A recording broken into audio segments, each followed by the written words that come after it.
सबको राधे राधे। आज मैं समझाने जा रही हूँ व्यंजन संधि। स्वर संधि में समझा चुकी हूँ, उसकी वीडियो भी बाद में शेयर कर दूँगी, ठीक है। अब व्यंजन संधि जो है हमारी, इसमें स्वर संधि तो एकदम से थोड़ा क्लियर हो गई। इसमें कुछ थोड़ी छोटी दुविधाएँ आ जाती हैं जो समझ में आने मुश्किल हो जाते हैं, जो हमें कंफ्यूज करती हैं। तो पहले तो इसकी परिभाषा पे आएंगे। जहाँ हम व्यंजन की बात कर रहे हैं, व्यंजन का अर्थ है कि एक व्यंजन का होना ज़रूरी है, चाहे वो इस तरफ हो शब्द के, चाहे वो उस तरफ हो, और दोनों तरफ भी व्यंजन आ सकते हैं। तो दो व्यंजन हो या फिर एक व्यंजन और एक स्वर हो, उसके मिलने से जो भी विकार पैदा होगा उसे क्या कहेंगे हम? व्यंजन संधि। व्यंजन संधि का उदाहरण है वागीश, संकल्प। लेकिन अब ये पता कैसे चले कि वागीश जो शब्द आया है ये व्यंजन संधि ही है? क्या ये स्वर संधि नहीं हो सकती? प्रश्न पैदा होता है। अब आप देखें कि हम यहाँ पे बड़ी ई की मात्रा डाल रहे हैं, क्योंकि यहाँ दुविधा आ सकती है बच्चों की। आप जैसे बच्चे पूछ सकते हैं कि ये मैडम बड़ी ई है, तो बड़ी ई भी तो छोटी ई जमा छोटी ई, बड़ी ई स्वर संधि का उदाहरण है, या बड़ी ई जमा बड़ी ई वो स्वर संधि का है। तो ये स्वर संधि क्यों नहीं है? ये व्यंजन संधि ही क्यों है? तो उसके लिए क्या है, सबसे पहले तो हमें उन शब्दों में या तो हमें पता हो कि मूल शब्द क्या है। अगर मूल शब्द नहीं पता तो मैंने आपको वर्तनी जो विश्लेषण बताया था उसको हम कर लेंगे। अब ये वर्तनी विश्लेषण देखें, वह है, उसके बाद वह को कौन सी मात्रा है, कौन सी ध्वनि? आ की। आ के बाद ग को बड़ी ई की मात्रा, फिर श में ध्वनि है अ की। हो गया। अब हम इसके बीचों बीच का हिस्सा देखें, वह आ, इधर से दो हट गए, तो ये दो चीज़ें हुई, इनका मेल हो रहा है यहाँ पर। इसमें क्या है, एक ये व्यंजन आया हुआ है और ये हमारा क्या आया हुआ है? स्वर। इसीलिए ये एक व्यंजन और एक स्वर के मेल से विकार हो रहा है, इसलिए वागी स्वर संधि नहीं अपितु व्यंजन संधि है। क्लियर हो गया? तो हम इसके नियम को चलेंगे ऐसे। अब संकल्प है। अब यहाँ पे मैंने बोला था एक यहाँ स्वर एक व्यंजन, एक व्यंजन एक स्वर की परिभाषा हो गई, मैं सिद्ध करूँगी। अब यहाँ पर दो व्यंजन हो तो भी हमारी व्यंजन संधि होगी। उसमें शब्द लिया संकल्प, इसको भी हम वर्तनी विश्लेषण करते हैं। अगर स है, स में अ है, अ के साथ हमारा ये न है, न कौन सा आएगा? उसके अगला अक्षर क्या हमारा? क का हमारा अंतिम अक्षर कौन सा होता है? जो नियम बताया था वर्तनी में, वर्तनी विश्लेषण में, अनुस्वार के बाद जो भी वर्ग होगा उसका अंतिम वर्ण बदल जाएगा। तो ये अनुस्वार जो है हमारे अंगों में बदला।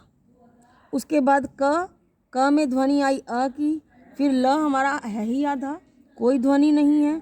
उसके बाद प को अ की ध्वनि आ गई। अब हम शब्द को देखें, कुल मिलाकर कल्प तो हमारा शब्द बन ही रहा है, एक मूल शब्द हमारा आ रहा है, तो हम कल्प को तो छोड़ देते हैं। हो गया। अब ये हमारा आया संग। अब ये देखो, ये दो अक्षर जुड़े हैं कल्प और ये, इसमें ये शब्द और ये देखें वर्ण, तो ये भी हमारा व्यंजन है और ये भी हमारा व्यंजन है। तो दो व्यंजनों के मेल से जो विकार हुआ उसे भी व्यंजन संधि ही कहते हैं। यहाँ तक मैं आपको परिभाषा सिद्ध कर रही हूँ। तो दो व्यंजन भी आ सकते हैं और एक स्वर और एक व्यंजन भी आ सकते हैं। अब आता है हमारे व्यंजन संधि को समझने के लिए पहला नियम। पहला नियम क्या कहता है? यदि हमें सबसे पहले तो ये बेटा व्यंजन संधि को सीखने के लिए ये नियम जरूर याद करें कि स्पर्श व्यंजन कौन से हैं।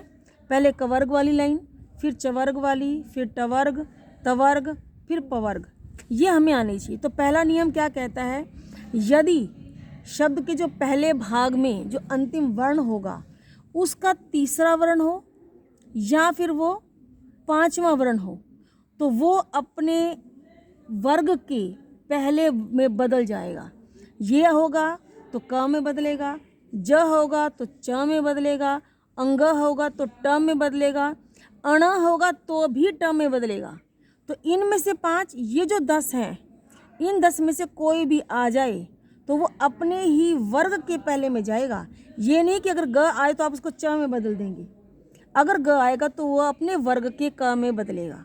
तो पहला नियम ये कहता है किसी भी वर्ग का जो संधि का जो स्थान है, जो बीचों बीच स्थान है, वहाँ पर यदि तीसरा वर्ण हो या फिर पांचवा हो तो हम उसे उसी ही वर्ग के पहले वर्ण में बदल देंगे। जैसे कि हमारा वागीश जो शब्द है ये वही चीज़ है। वागीश के अंदर देखें,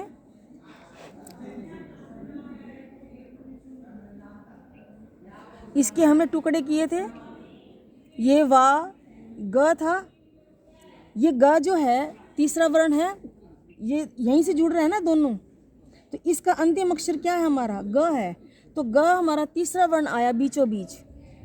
अब ये ग आ गया तो हम इसको किस में बदलेंगे, क में, तो ये वा ग की बजाय क में परिवर्तित हो जाएगा। और पीछे क्या रह गया, ईश, बड़ी ई और श हलंत में अ जुड़ेगा तो ये क्या बन गया श, तो वाक जमा ईश इसका परिवर्तन होगा। समझ आ गया। तो इसके और उदाहरण आप कोई भी कर सकते हैं। अब पांचवा वर्ण का भी देखें। पांचवें वर्ण में यदि कोई बीचों बीच शब्द न, अंग ये आ जाएं तो भी वो अपने पहले में ही परिवर्तित हो जाएंगी। जैसे हमारा उन्नति है, इसको हम वर्तनी को बदलें उ न प्लस अ त प्लस छोटी ई, ये हुआ उन्नति। नति शब्द हमारे पास आ रहा है। अब ये पांचवा वर्ण है, पांचवा वर्ण न कहाँ है हमारा, हमारे पास ये टुकड़ा बन रहा है, नति हमारा पूरा शब्द आ रहा है, नति, ये हमारा उन आ रहा है। अब हमारा जो ये बन रहा है, सॉरी ये उन आ रहा है ये वाला। अब ये टुकड़ा जो न है, न हमारा पांचवा वर्ण है, पांचवा वर्ण किस में बदलेगा, त में, तो ये जो हमारा पांचवा वर्ण है ये त में परिवर्तित हो जाएगा, उन्नति। ये इस उन्नति के टुकड़े होंगे उत जमा नति। समझ आ गया पहला नियम। ऐसे ही इसके और उदाहरण हैं जो पांचवें नियम के, वाक जमा मय, मैं अंतिम वर्ण है, ये मैं किस में परिवर्तित हो जाएगा, नहीं सॉरी क है, ये हमें तो इसको पहले वर्ण को देखना है ना। पै का अंतिम, इसका वर्ण अंतिम वर्ण क्या है क, कहाँ जाएगा, पांचवें में परिवर्तित हो जाएगा।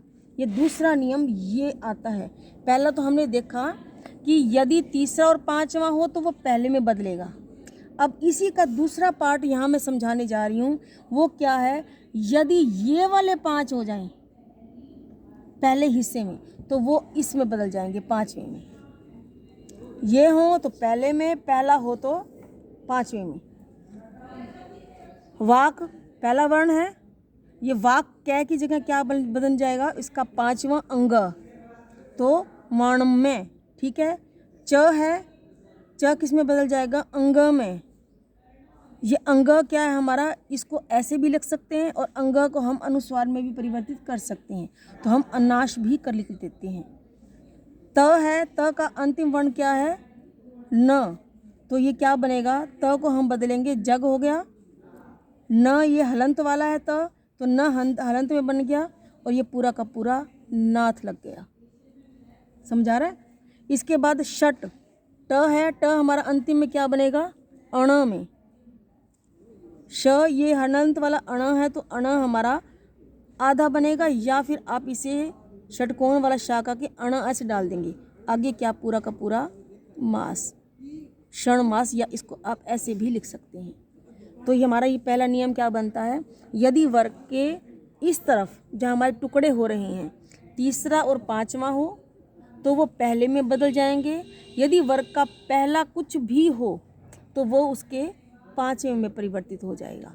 लेकिन अब कुछ थोड़ी समस्याएं आ जाती हैं और उसकी दुविधा के साथ साथ मैं आपको समाधान करूंगी। अब प्रश्न है वागीश और कवीश। अब यहाँ पर भी बड़ी ई है, यहाँ पर भी बड़ी ई है, तो वहाँ पहचाने कैसे कि ये व्यंजन संधि क्यों है और ये दीर्घ संधि क्यों है। तो यही कन्फ्यूज़न को ही क्लियर करने के लिए मैं व्यंजन संधि ज़्यादा क्लियर कर रही हूँ। इसके वही टुकड़े करके देखेंगे। मैंने आपको बताया ये ग आया है, ग हमारा तीसरा वर्ण है और तीसरा जो है हमारा वर्ण किस में बदलता है, पहले वर्ण में, तो क में बदल देगा।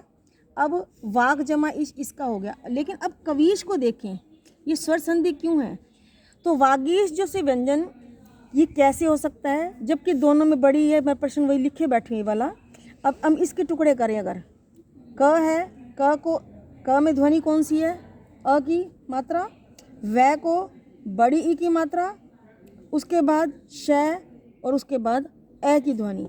अब इसमें भी वै और ये आ गया स्वर बीचों बीच, तो कन्फ्यूज़न हो गई ना हमारी कि क्या होगा। अब यहाँ हम देखेंगे, अगर हम इसकी जोड़ें ये व्यंजन संधि, तो पहले पर, अब पहला नियम क्या कहता है? पहले नियम पर अगर ध्यान दे, तीसरा और पांचवा वर्ण अगर होगा तो वो व्यंजन संधि में आएगा, लेकिन वह क्या तीसरा और पांचवा वर्ण है? वह कहाँ आ रहा है? अंतस्थ में। हम स्पर्श व्यंजन की बात कर रहे थे। यदि तीसरा और पांचवा होगा तो ही वो अपने उस पहले में बदलेगा, लेकिन अगर इन 3 से 5 में नहीं है तो वो स्वर संधि में चला जाएगा।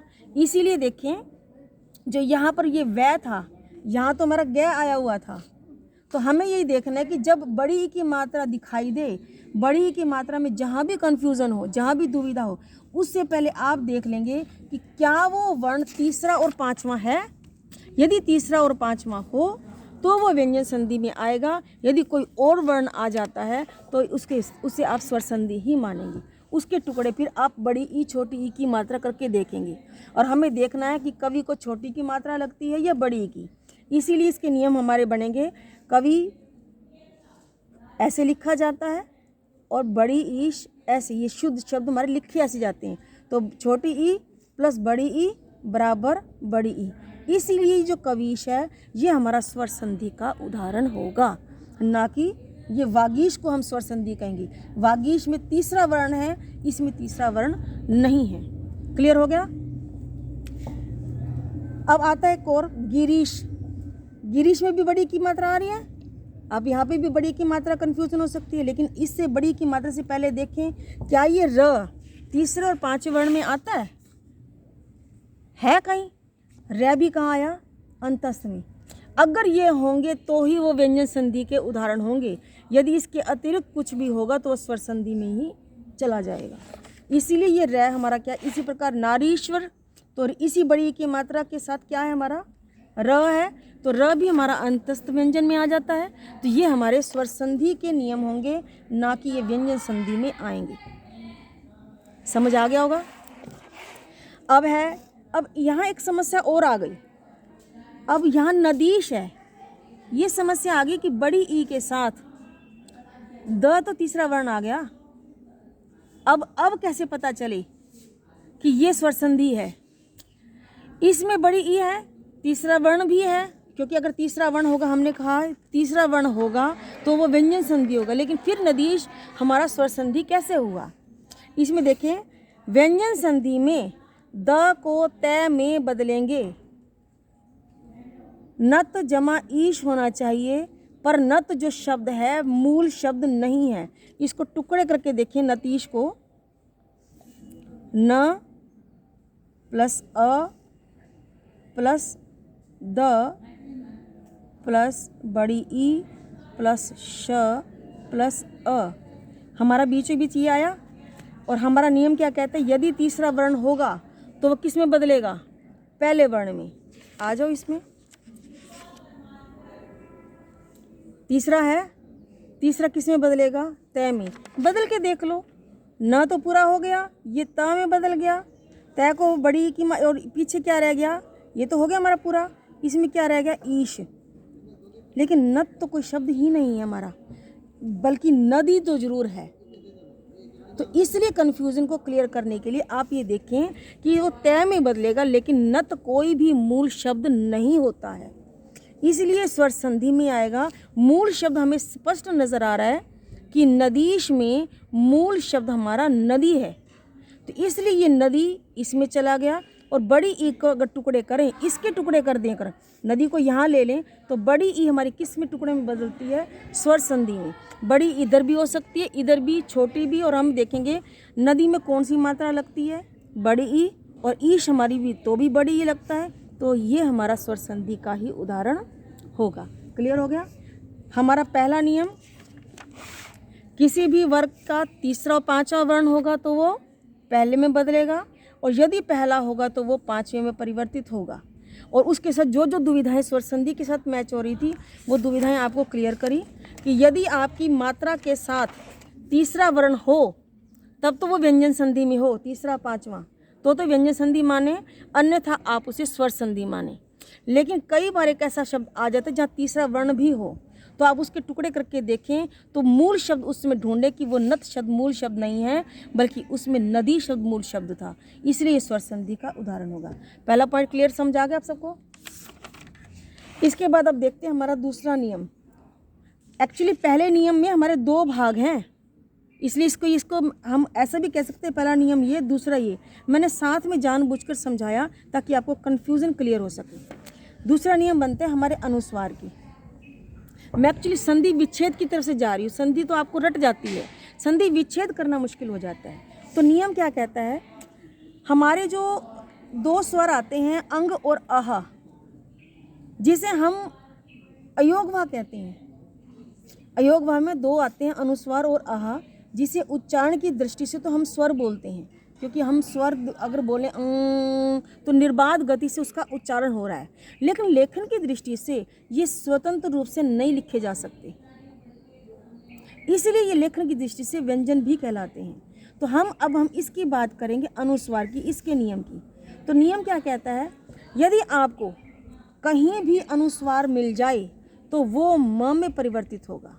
जबकि मैंने जब आपको वर्ण विच्छेद की बात की थी, वर्तनी की, तब हमने अनुस्वार की बात जहाँ भी की थी उसको हमने न में परिवर्तित किया था, या उससे आगे जो वर्ण था हमारा उस वर्ण के पांचवें वर्ण में परिवर्तित किया था। लेकिन जब संधि की बात होगी तो हम अनुस्वार को म में परिवर्तित करेंगे, उसका भी नियम है।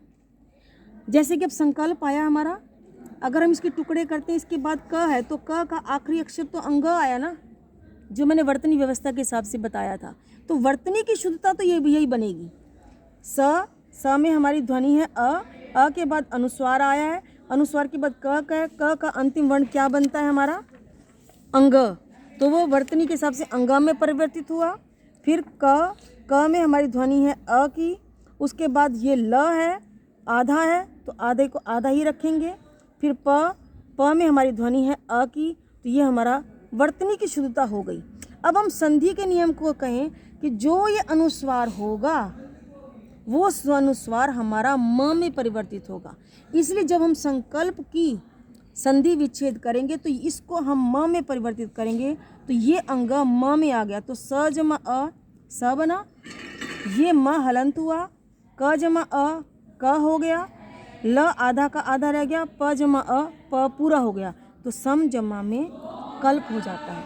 ऐसे ही संयोग है, इसके भी टुकड़े करें, स प्लस अ प्लस आपका न है, तो यह वाला जो है हमारा, आपको मैंने बताया था जब पहले 5 हों वो तो आपके उसके अंतिम में चले जाएंगे, अगर अंतस्थ और ऊष्म हो तो वो म में परिवर्तित होंगे।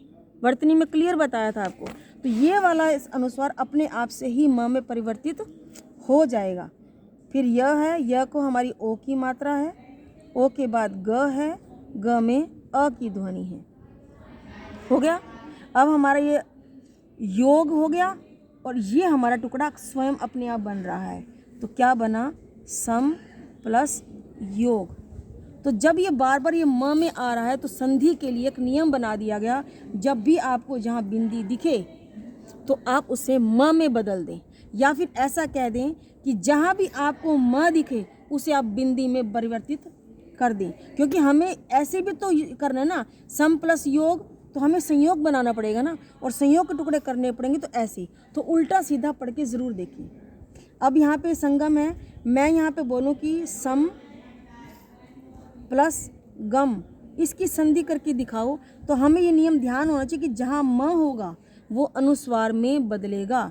स है, स के बाद म है, म को हमने अनुस्वार में बदल दिया, आगे कर दिया गम, क्या बना, संगम। संगम के टुकड़े करेंगे तो अनुस्वार देखेंगे, जब संधि विच्छेद करेंगे तो अनुस्वार को देखेंगे, जब संधि करेंगे तो हम म को देखेंगे। तो हमें उल्टा सीधा देखना है।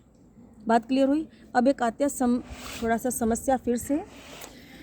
यहाँ देखिए संदेह, यहाँ पर तो ये जो न है ये तो हमारा 5वां वर्ण है, और हमारा यहाँ पे पहला नियम क्या कहता था कि यदि किसी वर्ग में पांचवा नियम, पांचवा वर्ण आ जाए, ये न हमारा पांचवा है, तो वो किस में बदलेगा?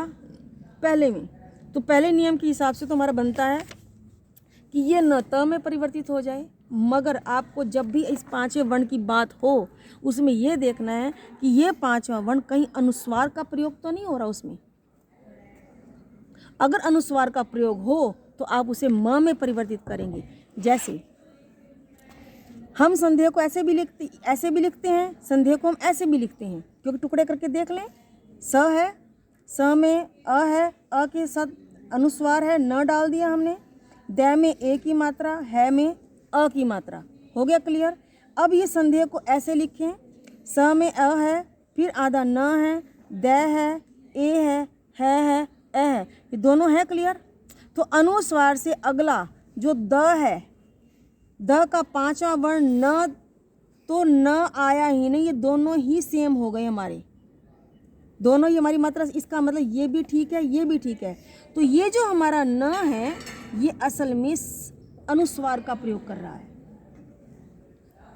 यदि हमारा कोई भी न अनुस्वार में प्रयुक्त, तो आप इसका वर्तनी विश्लेषण करके देख सकते हैं।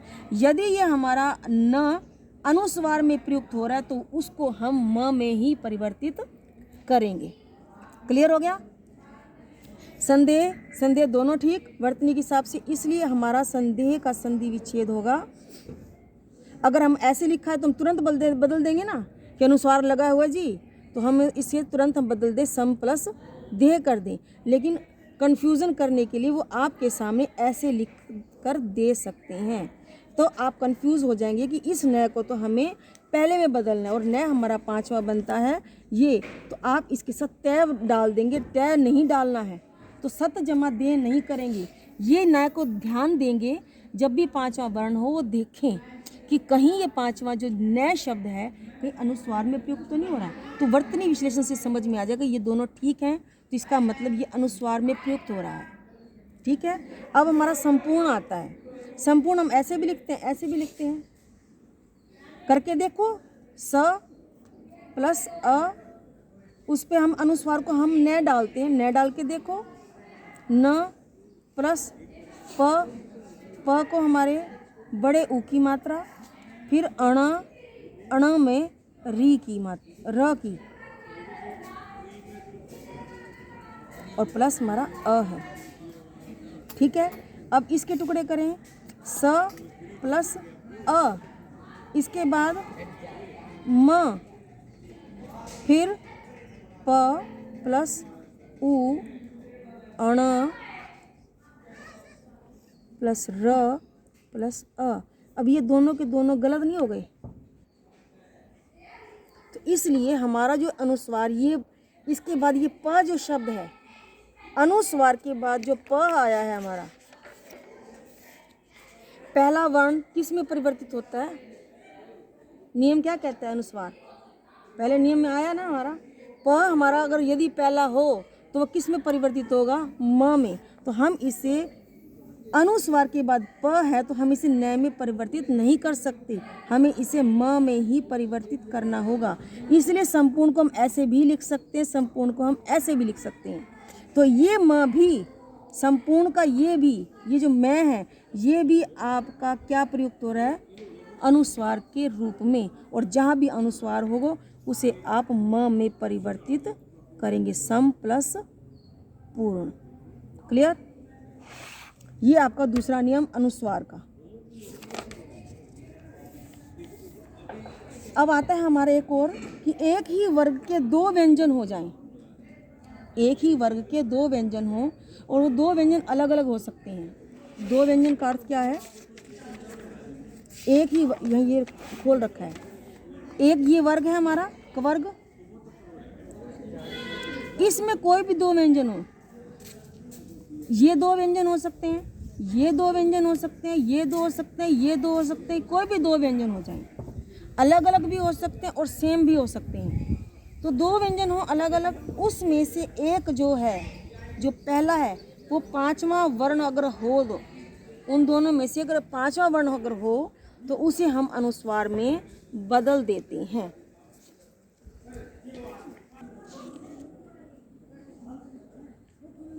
तो जो हमने अब ये नियम पढ़े, ये जो हमने संदेह का देखा कि संदेह का क्या आएगा नियम, तो जब भी हमने बताया कि ये जो बिंदी है ये हमारी म में परिवर्तित होगी, लेकिन जब यहाँ म हो या कोई और बीच में स्वर आता है, हमें देखना कि यदि वो पांचवा वर्ण हो और वो पांचवा वर्ण हमारा अनुस्वार में अनुस्वार के रूप में प्रयोग हो रहा हो तो भी वो म में ही प्रयुक्त होगा। इसलिए नियम कहा गया। इसीलिए कहते हैं कि एक ही वर्ग में दो व्यंजन आ जाएं। जैसे अब ये था संपूर्ण और संदेह। संपूर्ण में देखिए म और प आए हुए इकट्ठे, म और प ये एक ही वर्ण में है, वर्ग में। ये कौन से वर्ग में आते हैं? प वर्ग में। तो एक ही वर्ग में दो व्यंजन आ जाएं तो नियम क्या कहता है? वो अनुस्वार में परिवर्तित हो जाएगा। संदेह है न और द एक ही वर्ग में आ रहे हैं तो वो हमारा अनुस्वार में परिवर्तित हो जाएगा। जो मैंने आपको यहाँ से साबित किया तो वो नियम के अनुसार से भी बनता है। ठीक है, अब हमारा आता है तीसरा नियम। तो पहला नियम हमारा था, फिर से एक बार देखें, तीसरा और पांचवा हो वर्ण तो वो पहले वर्ण में परिवर्तित होगा। पहला अगर हो जाए तो वो अंतिम में परिवर्तित होगा। दूसरा नियम हमने सीखा अनुस्वार का, जो हमने अनुस्वार के अंदर अगर अनुस्वार है तो वो म में परिवर्तित होगा। और दुविधा भी हमने देखी कि यदि कोई अनुस्वार के बाद ये जो द आया हुआ है, जो हमने तीसरा वर्ण आता है, तो हम उसको भी देखें तो हमें ये देखना होगा कि ये जो न अनुस्वार है या ये जो न है, पांचवा वर्ण आते हुए भी ये अनुस्वार के लिए प्रयुक्त हो रहा है तो भी हम उसे म में परिवर्तित करते हैं। तो इसलिए कहते हैं कि यदि एक ही व्यंजन में, एक ही वर्ग में दो व्यंजन आ जाए तो वो म में परिवर्तित होगा। अब हम आता है तीसरा व्यंजन कि यदि एक ही वर्ग के दो व्यंजन अलग अलग हों, यदि एक ही वर्ग के दो व्यंजन अलग अलग हो जाएं या समान आ जाएं तो उसमें पांचवा व्यंजन न हो। इधर पांचवें व्यंजन की बात हो रही थी, इधर पांचवा व्यंजन आ रहा था, लेकिन अब पांचवा व्यंजन नहीं होगा तो पहले वाले को आप तय में परिवर्तित कर देंगे। यहाँ हमारे न भी आ रहे थे, मैं भी आ रहे थे, अंगा भी आ रहा था, ये पांचवा था, अब पांचवा नहीं होना चाहिए। एक ही वर्ग के दो व्यंजन तो हों, जहाँ पे ये हो रहे थे द और न आ रहे थे, द और न आ रहे थे, उसमें एक व्यंजन पांचवा था ना बच्चों, जो मैंने अभी यही बताया। लेकिन अब नियम कहता है कि पांचवा व्यंजन नहीं होना चाहिए, एक ही वर्ग के ये चार हो सकते हैं।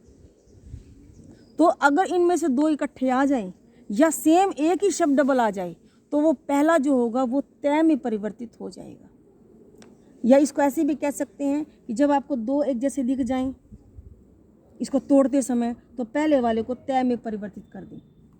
अगर इधर तय हो तो वो जो इस तरफ शब्द होगा उसको सेम वैसा का वैसा ले लें, इधर से भी पढ़ें और इधर से भी पढ़ें। ठीक है, तो हमारे में ये डबल टय है, दो टय आ गए हमारे पास, हलंत है इसमें, ये टय है, पांचवा तो नहीं है, तो हमारा जो पहला टय होगा वो किस में परिवर्तित होगा? तय में। ऐसे ही दो जय हैं तो किस में परिवर्तित होगा? तो हमारे जो ये टट है, जज है, दो व्यंजन आए हैं बट इसमें पांचवा है नहीं, तो हमारा नियम क्या कहता है? तय में परिवर्तित होगा। सज्जन है, अब सज्जन में जय वर्ण हमारा तीसरा आता है। कन्फ्यूज़न आ गई फिर से कि हमारे तो डबल तय आता है। ये हमने बोला कि जब भी कोई तीसरा वर्ण हो, अगर हम इसको टुकड़े करें सज्जन के सिंपल रूप से तो सज जमा जन भी कर देते हैं, तो हमारा पता है कि हमारा तीसरा वर्ण आ रहा है, वो तीसरा वर्ण किस में परिवर्तित होगा? पांचवें में। पहला नियम क्या कहता है? मैं इसलिए पीछे बार बार आपको लेके चल रही हूँ कि यदि पहला तीसरा वर्ण हो तो वो तीसरा या पांचवा हो तो किस में बदलेगा? पहले में। अब जय का हमारा पहला क्या है? चय, तो क्या हम इसे सच में बदल देंगे? सच जमा जन नहीं। तो इसलिए जब तीसरे और पांचवें वर्ण की बात जब भी करें तो साथ ये भी देखें कि वो एक जैसे वर्ण नहीं होने चाहिए। यदि वो एक जैसे वर्ण होंगे सज्जन तो वो तय में ही परिवर्तित होगा, सत जमा जन।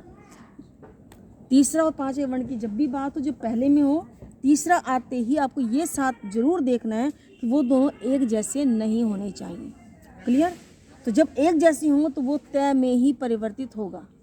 अब एक प्रश्न आता है, एक और कन्फ्यूज़न है हमारी, वो आती है उन्नति। अब इसमें भी तो एक समान वर्ण है और ये दोनों एक ही वर्ण के हैं। इसको भी हम अब करें तो ये उत जमा नति बनेगा। उत जमा नति, ये भी हमारा जो, हालांकि पांचवा वर्ण है लेकिन ये डबल न है, तो दोनों ही चीज़ें आती हैं हमारी। तो दो वर्ण इकट्ठे आने पर ये हमारा तय में ही परिवर्तित होगा। अब हम व्यंजन संधि के चौथे नियम पर आते हैं। चौथे नियम में देखें कि दो वर्ण एक ही वर्ग के हैं। मैंने यहाँ अभी नियम बताया, एक ही वर्ग की यदि दो वर्ण आ जाएं या दो समान वर्ग हो तो वो त में बदलेगा, बताया। लेकिन ये भी बदल जाएं। जब नियम हम इनकी बात करेंगे तो हम एक ये वाले दो अक्षर और ये त और नहीं सॉरी दद, ये वाले, इन दो वर्णों को छोड़ देंगे क्योंकि इन दोनों के लिए नियम अलग बनता है। यहाँ हमने बोला कि इस चारों में से ये तो पांचवा वर्ण नहीं हो, ये वाली लाइन, और दूसरा इनमें से ये दो चीज़ें छोड़ दें, बाकी कोई भी हो तो वो त में परिवर्तित होगा। ये समझ लें कि व्यंजन संधि में जो 6 शब्द है वो च के बिना नहीं आता, या तो च के साथ आएगा या च का लोप हो जाएगा, ये आते ज़रूर हैं। अब आता है इन दोनों के लिए, चच के लिए और दद के लिए नियम बनेगा, क्योंकि दो व ये एक ही वर्ग के ही हैं, एक ही वर्ग में आता है। च छ एक ही वर्ग का दो आ गए, दद एक ही वर्ग में त वर्ग के उदाहरण हैं। तो फिर ये वाला नियम इन दोनों पे लागू नहीं होगा, इन दोनों के लिए नियम अलग होगा हमारा। तो जो एक ही वर्ण, एक ही वर्ग के दो वर्ण हों, जब वहाँ मैंने बताया तो सेम हो, या इन चर छ को और ध को छोड़कर कोई भी हो तो वो पहला जो है वो त में बदल जाएगा और वैसा का वैसा रहेगा। लेकिन जब ये साथ हों तो ये पहला तो त में जो नियम है बनने का त में बदलेगा, लेकिन जो दूसरा है वो श में भी बदलेगा। इसलिए ये जो नियम है इसके लिए थोड़ा सा अलग आ जाता है कि पहले तो है ही है वो त में बदलेंगे ही बदलेंगे, क्योंकि नियम आ गया कि एक ही वर्ग के दो वर्ण अगर हों तो पहला जो है वो त में बदलेगा। वो नियम तो लागू होता ही होता है, मगर इसके साथ छ भी बदल जाता है, वो बदलेगा श में, और इसका जो ध है वो बदलेगा ह में। ये नियम हो जाता है। अब देखिए उच्छ्वास है, दोनों च और छ हैं। हमें पता है कि एक ही वर्ग के दो वर्ण आए हुए हैं तो पहला तो त में बदल जाएगा उत, और दूसरा हमारा हलंत वाला श में बदलेगा, क्योंकि ये खुद ही आधा है तो ये श में बदला, आग बाकी रह गया श्वास। ठीक इसी प्रकार ये दध, इसको टुकड़े करें उ, ये जो दध है ये द आधा है और ध पूरा है, उसके बाद आहार जो है ये चीज़, ये जो द है हमारा, ये द हमारा त में तो बदलना है क्योंकि दोनों ही वर्ण हमारे एक ही वर्ग के हैं। तो ये तो द जो है पहला, ये तो हमारा बदला त में, और जो ये हमारा ध है वो बदलेगा ह में, इसलिए जो पिछले वाला होगा वो हार में परिवर्तित होगा। अब यहाँ पे फिर तद्धित है, इसके हम टुकड़े कर दें त, ये द को छोटी की मात्रा है, द हमारा बनेगा त में तत्, और ये ध को हमारी छोटी ई की मात्रा ध बदलेगा ह में, तो है को मात्रा लगी छोटी, और हित तत् जमा में हित तद्धित। तो ये हमें याद करना है। त के बाद अब इसको उल्टा भी सीखें, क्योंकि हमारी अगर संधि आएगी तो संधि हम ऐसे करनी आएगी। मैं संधि तोड़ना सिखा रही हूँ साथ साथ। त के बाद श हो तो वो चछ में बदलता है, त के बाद ह हो तो वो दध में बदलता है। इसका मतलब जब श होता है तो वो छ में बदलेगा, ह होगा वो ध में बदलेगा। हमें ये याद रखना होगा, जहाँ भी छ है वो श में बदलेगा, और जहाँ पर हमारा ध है वो ह में बदलेगा। इसे हम उल्टा भी करें, श जो है वो छ में बदलेगा और ह जो है वो ध में बदलेगा, क्योंकि ये इस तरफ भी तो दिखेगा। जब आपको श दिखे तो आप उसे छ में परिवर्तित कर दें और जोड़ दें, इधर ह दिखे तो उसे ह ध में बदलें और जोड़ दें, तो संधि भी हो जाएगी। अब आती है हमारी थोड़ी सी दुविधा फिर से। अब आच्छादन में भी च और छ है बच्चों, और अनुच्छेद में च और छ है, तो फिर ये नियम यहाँ पर क्यों लागू नहीं होता है? उसके लिए सिर्फ एक है कि इसके अंदर जो हमारे ये जो पहला है ये हमारा स्वर है ए और आ। देखिए, यदि उससे पहले ए और आ हो या फिर उससे पहले उपसर्ग हो, हमारा ये तो नियम आ गया चच आ जाए, लेकिन यहाँ देखें ये स्वर है, चच आया हुआ है, स्वर है, ये दूसरे शब्द आए हुए हैं, मगर यहाँ पे क्या कहता है, यदि ए और आ, हमारा यहाँ पे ए नहीं है ना आ नहीं है, या ए और आ हो या फिर उपसर्ग हो, उसके बाद यदि चच आ रहा हो तो उसके वाले बीच वाले च का लोप हो जाता है। इसे जब हम इसकी संधि विच्छेद करेंगे तो आ हमारा च खत्म हो गया, आ प्लस छादन अनु प्लस छेद। क्लियर? इसीलिए देखें जब हम इसकी संधि करेंगे यहाँ छ दिखे, जब मैंने बोला छ हमें श में बदलना है, तो लेकिन साथ में ये भी देखें कि कहीं उसके आगे ए या आ तो नहीं है। यदि ए और आ हो तो आप च डाल देंगे, नहीं ना कि आप उसे इनमें परिवर्तित करेंगे। इसके साथ इसलिए मैं दुविधा लेके चल रही हूँ, नियम के साथ साथ इस समस्या को भी ठीक करते हुए चलिए। क्लियर? अब हमारा ये नियम हमारा अंतिम आता है। कहीं भी पहले अभी अब तक जो नियम चल रहे थे, हम यहाँ पर एक शब्द लेते थे, फिर हम दो इसका शब्द लेते थे, इसका अंतिम वर्ण होता था और इस दूसरे शब्द का पहला वर्ण हमारा दोनों का मेल होता था। इसमें दोनों व्यंजन भी हो सकते थे और स्वर या फिर व्यंजन भी हो सकता था, इधर व्यंजन या स्वर भी हो सकता था। इसका मतलब दो व्यंजन यानी एक तरफ स्वर एक तरफ व्यंजन भी हो सकता था। अब यहाँ पर आ रहा है कि यहाँ केवल अंतिम या प्रथम की बात नहीं है, कहीं भी शब्द हो बीच में, अगर आपको पेट पटा श या षटकोण वाला श दिखे तो आप उसे स में बदल देंगे, अणय को न में बदल देंगे। जैसे सुषमा आया हुआ है, श है, श को हमने किस में बदलना है? स में। सु किया और पीछे हमने स में परिवर्तित कर दिया, समा। प्रमाण है। अब देखो न अण अंत में है यहाँ पर, तो ये अणा भी न में परिवर्तित होगा। ये कोई संधि के बीचों बीच टुकड़ा नहीं देखना है, क्योंकि संधि हमारे बीचों बीच टूटती है, टूटने का स्थान होता है, लेकिन इनके नियम में ये नहीं होता है। इसके साथ सिर्फ एक और गड़बड़ आती है। अब यहाँ देखें, ये जो श है बच्चों, ये पूरा श है। हमें ध्यान देना है कि इस नियम में जो हम बात कर रहे हैं, हम पूरे श की बात करें, अर्थात इसमें अ की ध्वनि है, अणाम अ की ध्वनि है। यदि वो पूरा होगा तो ही स में परिवर्तित होगा, लेकिन अगर शब्द में कहीं भी आपको आधा श दिख जाए तो वो आधा श विसर्ग में परिवर्तित हो जाएगा। इसका ध्यान रखेंगे तो आपका ये व्यंजन संधि यहाँ खत्म होती है। आई थिंक मैं सभी नियम बता बैठी हूँ आपको, नियमों के आधार पर इसकी प्रैक्टिस करें। मैं साथ में इसके पेज और शेयर कर दूँगी आपको। बस ये ध्यान जरूर रखें, मैं एक थोड़ी केवल नियमों पर जाती हूँ सिर्फ एक सेकंड के लिए, जैसे फास्टली। पहला नियम, यदि किसी वर्ग का तीसरा और पांचवा हो तो वो पहले वर्ण में बदलेगा, यदि पहला हो तो वो पांचवें में बदलेगा।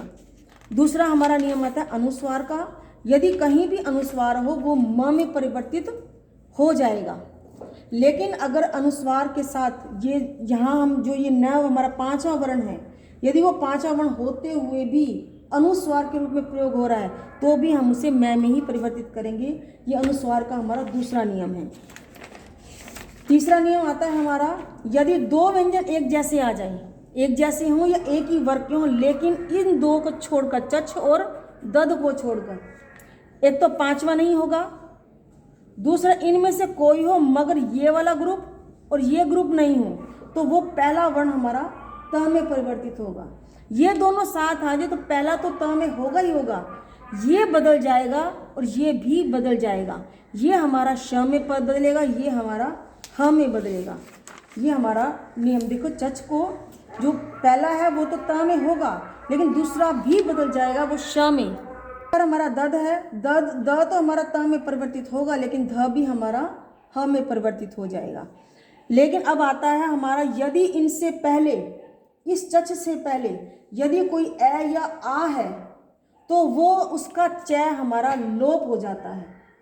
या फिर हमारा इसमें ऐड होगा या फिर लोप होगा। इनकी संधि करेंगे तो च हमारा ऐड हो जाएगा, यदि हम संधि विच्छेद करेंगे तो च हमारा लोप हो जाएगा। फिर यहाँ नियम आता है हमारा पांचवा कि कहीं भी हो, बीच में हो, अंत में हो, श हमारा अगर पूरा है, ध्वनि सहित है तो पूर्ण स में बदलेगा, पूरा अणय है तो पूर्ण न में बदलेगा। अगर यही श आधा है तो वो विसर्ग में परिवर्तित हो जाएगा। ठीक है, इसकी प्रैक्टिस करो। अब राधे राधे।